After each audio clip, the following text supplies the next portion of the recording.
Sholat itu wajib, teman-teman. Kenapa diwajibkan? Kenapa harus dipaksa? Dan kenapa ketika seorang meninggalkan sholat jadi dosa? Karena di dalamnya bukan ada beban, tapi ada kasih sayang Allah yang memaksa kita karena Allah sayang pada kita untuk mendapatkan keistimewaan itu. Satu,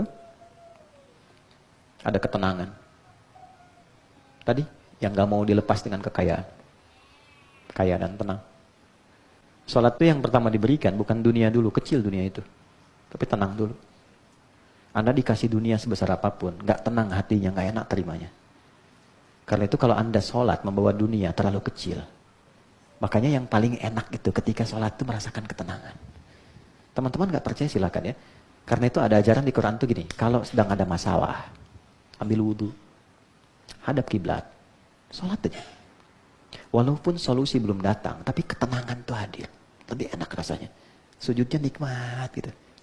Kadang-kadang kita nangis tuh, bahasa Nabi Ya'qub tuh gini, innama ashku bathi wa huzni Allah. Ya, innama ashku bathi wa huzni, saya tuh kalau curhat, saya punya masalah, bahkan kesedihan saya tumpahkan di atas sejadah, ilallah, kepada Allah. Jadi bukan di atas Instagram, bukan di YouTube. Siapa yang suka, tolong aminkan ya. Tambah masalah. Tangkan sajadah, ambil wudhu, sholat. Itu dahsyatnya, Allah kasih ketenangan pada jiwa kita. Nanti kalau sudah tenang, itu pelan-pelan muncul solusi. Datang gitu, satu. Oke? Nah ini satu, dan ketenangan itu mahal, ini. Yang kedua, kalau sudah tenang, perilaku kita berubah. Demi Allah saya katakan, pasti berubah. Ya, teman-teman, suaminya kalau sedang nggak tenang, perilakunya nggak normal. Ya kan? Seperti istri pun kalau sedang nggak tenang, nggak normal. Permintaannya macam-macam.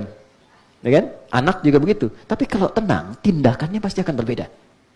Jadi syahwatnya bisa ditekan, keinginan pikirannya pun bisa terarah. Segala sesuatu yang bersumber dari syahwat yang buruk disebut fakhsya, sesuatu yang bersumber dari pikiran yang tidak normal disebut dengan mungkar.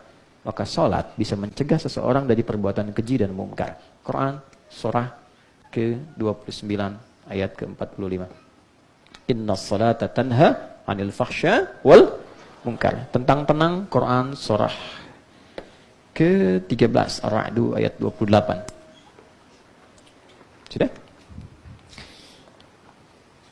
Pelan-pelan ya. Ala bidzikrillahi tatmainnul qulub. Yakinkan pada dirimu yang paling dalam, zikirmu bagus, hatimu tenang. Dan puncak zikir itu salat. Di Quran surah 20 ayat 14, zikir disebut dengan salat. Oke? Wa aqimis salata lidzikri. Jadi, untuk apa kita dipaksa salat? Alhamdulillah, supaya lebih tenang. Untuk apa dipaksa salat? Supaya menjadi lebih baik. Itulah sebabnya para pelaku kriminal di era jahiliyah itu tidak diajarkan zakat lebih dulu. Bukan puasa, bukan haji. Ibadah pertama salat. Salat yang membuat para pelaku keburukan itu berubah, bertransformasi menjadi lebih baik. Ini poinnya.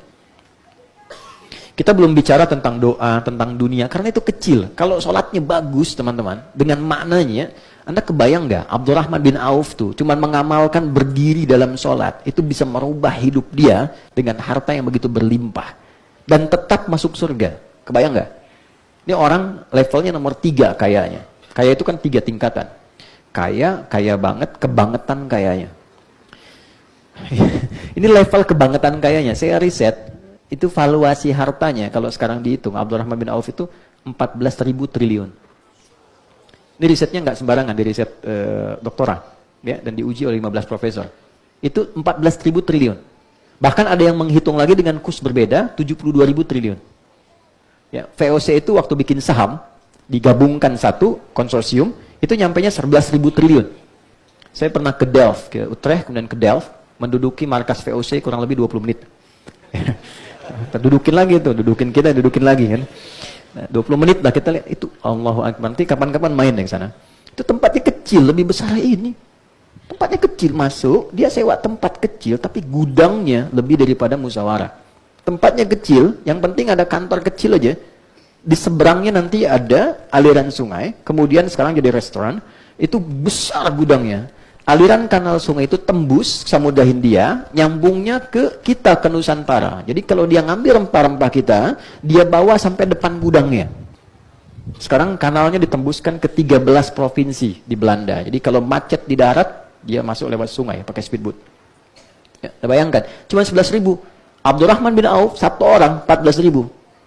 Jadi kalau Anda mau kaya, jangan nanggung. Betul, jangan nanggung. Makanya Nabi itu nggak heran sama orang kaya, biasa aja.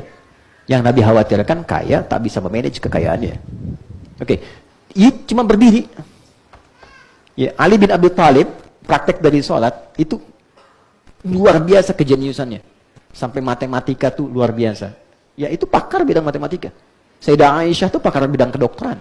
Orang nggak banyak tahu itu. Imam Syafi'i pakar bidang kedokteran. Ya, ada pengarang kitab Bidayatul Mujtahid itu dikaji fikih komparasi, dikaji sekarang itu penulisnya dokter bedah. Jadi orang sholat tuh bikin pintar. Dulu orang nggak ada sholat tuh jadi nggak pintar tuh nggak ada. Bikin pintar, bikin tenang, bikin hebat. Jadi kalau ada orang sholat tidak mendapatkan energi positif itu, berarti ada yang tidak tepat dalam penunaian sholatnya.